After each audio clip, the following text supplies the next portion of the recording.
but I look at the people who don't like themselves, and that's the toughest slot because they're always wrestling with themselves, and it's hard enough to face the outside world.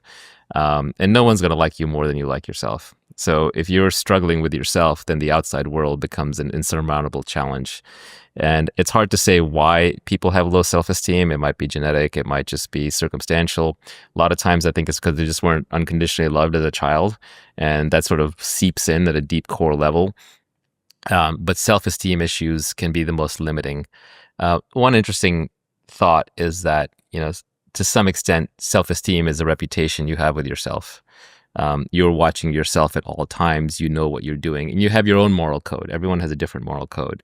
But if you don't live up to your own moral code, the same code that you hold others to, it will damage your self-esteem. So perhaps one way to build up your self-esteem is to live up to your own code very rigorously, have one, and then live up to it. Another way to raise your self-esteem might be to do things for others. If I look back on my life and, what are the moments that I'm actually proud of? There's very far and few between. And it's not that often. And it's not the things you would expect. It's not the material success. It's not having learned this thing or that. It's when I made a sacrifice for somebody or something that I loved. And that's when I'm actually, ironically, most proud. Now, that's through an explicit mental exercise, but I'll bet you at some level I'm recording that implicitly. So that tells me that even if I am not being loved, then the way to create love is to give love, to express love through sacrifice and through duty.